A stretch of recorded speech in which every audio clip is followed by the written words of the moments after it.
ಚೆನ್ನೈನಲ್ಲಿ ಆರ್‌ಸಿಬಿ ಮತ್ತು ಸಿಎಸ್‌ಕೆ ತಂಡಗಳ ನಡುವೆ ನಡೆದಂಥ ಪಂದ್ಯದಲ್ಲಿ ಆರ್‌ಸಿಬಿ ಸಿಎಸ್‌ಕೆ ಎದುರು 50 ರನ್ಗಳ ಅಂತರದ ಒಂದು ಭರ್ಜರಿ ಗೆಲುವನ್ನು ಕಂಡಿದೆ. ಇನ್ನು ಆರ್‌ಸಿಬಿ ಎದುರು ನಡೆದಂಥ ಪಂದ್ಯದಲ್ಲಿ ಸಿಎಸ್‌ಕೆ ಸೋಲನ್ನು ಕಂಡ ಬಳಿಕ ಸಿಎಸ್‌ಕೆ ತಂಡದ ನಾಯಕ ಋತುರಾಜ್ ಗಾಯಕ್ವಾಡ್ ಹೇಳಿದ್ದೇನೆ ಎಂಬುದರ ಡೀಟೇಲ್ಸನ್ನು ಈ ವಿಡಿಯೋದಲ್ಲಿ ನಾವು ನಿಮ್ಮ ಜೊತೆ ಶೇರ್ ಮಾಡಲಿದ್ದೇವೆ. ಈ ಸುದ್ದಿಯ ಡೀಟೇಲ್ಸನ್ನು ಕೊಡುವುದಕ್ಕಿಂತ ಮುಂಚೆ ನೀವು ಆರ್‌ಸಿಬಿ ತಂಡದ ಅಭಿಮಾನಿಗಳಾಗಿದ್ದಲ್ಲಿ ಈ ವಿಡಿಯೋಕ್ಕೊಂದು ಲೈಕ್ ಮಾಡಿ. ಹಾಗೆಯೇ ಋತುರಾಜ್ ಗಾಯಕ್ವಾಡ್ ಮತ್ತು ರಜತ್ ಪಟಿದಾರ್ ಇವರಿಬ್ಬರಲ್ಲಿ ಯಾರ ಕ್ಯಾಪ್ಟನ್ಸಿ ನಿಮಗೆ ಹೆಚ್ಚು ಇಷ್ಟವಾಗುತ್ತದೆ ಎಂಬ ನಿಮ್ಮ ಅನಿಸಿಕೆಯನ್ನು ತಪ್ಪದೇ ಕಮೆಂಟ್ ಬಾಕ್ಸಲ್ಲಿ ತಿಳಿಸಿ ಕೂಡ. ಚೆನ್ನೈನಲ್ಲಿ ಆರ್‌ಸಿಬಿ ಮತ್ತು ಸಿಎಸ್‌ಕೆ ತಂಡಗಳ ನಡುವೆ ನಡೆದಂಥ ಪಂದ್ಯದಲ್ಲಿ ಟಾಸನ್ನು ಗೆದ್ದಂಥ ಸಿಎಸ್‌ಕೆ ಮೊದಲು ಫೀಲ್ಡಿಂಗನ್ನು ಆಯ್ಕೆ ಮಾಡಿಕೊಂಡಿತು. ಇನ್ನು ಟಾಸ್ ಸೋತು ಮೊದಲು ಬ್ಯಾಟಿಂಗ್ ಇಳಿದಂಥ ಆರ್‌ಸಿಬಿ ನಿಗದಿತ 20 ಓವರ್ನಲ್ಲಿ 7 ವಿಕೆಟ್ಗಳನ್ನು ಕಳೆದುಕೊಂಡು 196 ರನ್ಗಳನ್ನು ಹೊಡೆಯಿತು. ಆರ್‌ಸಿಬಿ ತಂಡದ ಪರವಾಗಿ ನಾಯಕ ರಜತ್ ಪಟಿದಾರ್ ಒಂದು ಸ್ಫೋಟಕವಾದಂಥ ಬ್ಯಾಟಿಂಗ್ ಪ್ರದರ್ಶನವನ್ನು ತೋರುವುದರ ಮೂಲಕ 51 ರನ್ಗಳನ್ನು ಹೊಡೆದರು.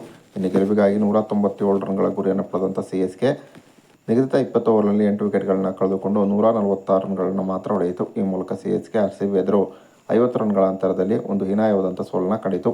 ಇನ್ನು ಆರ್‌ಸಿಬಿ ಎದುರು ನಡೆದಂಥ ಪಂದ್ಯದಲ್ಲಿ ಸಿಎಸ್‌ಕೆ ಸೋತ ಬಳಿಕ ಮಾತನಾಡಿದಂಥ ಸಿಎಸ್‌ಕೆ ತಂಡದ ನಾಯಕ ಋತುರಾಜ್ ಗಾಯಕ್ವಾಡ್, ಈ ಸೋಲು ತುಂಬಾ ಬೇಸರವನ್ನು ತರಿಸಿದೆ.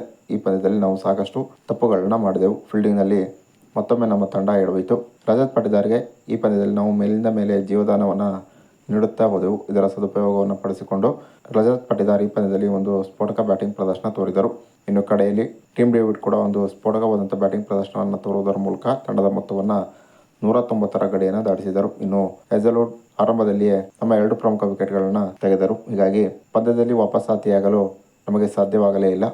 ಆರ್‌ಸಿಬಿ ಈ ಪಂದ್ಯದಲ್ಲಿ ನಿಜಕ್ಕೂ ಕೂಡ ಒಂದು ಉತ್ತಮವಾದ ಬೌಲಿಂಗ್ ದಾಳಿಯನ್ನು ನಡೆಸುವುದರ ಜೊತೆಗೆ ಒಂದು ಉತ್ತಮವಾದ ಬ್ಯಾಟಿಂಗ್ ಪ್ರದರ್ಶನ ತೋರಿತು. ಈ ಕಾರಣದಿಂದಾಗಿ ನಾವು ಈ ಪಂದ್ಯವನ್ನು ಸೋಲಬೇಕಾಯಿತು. ಖಂಡಿತವಾಗಿ ಈ ಪಂದ್ಯದಲ್ಲಿ ಏನು ತಪ್ಪಾಗಿದೆ ಅದನ್ನು ತಿದ್ದಿಕೊಂಡು ಮುಂದಿನ ಪಂದ್ಯದಲ್ಲಿ ಒಂದು ಉತ್ತಮವಾದ ಪ್ರದರ್ಶನ ತೋರಲು ಪ್ರಯತ್ನ ಪಡುತ್ತೇವೆ ಎಂಬ ಮಾತನ್ನು ಋತುರಾಜ್ ಗಾಯಕ್ವಾಡ್ ಹೇಳಿದ್ದಾರೆ.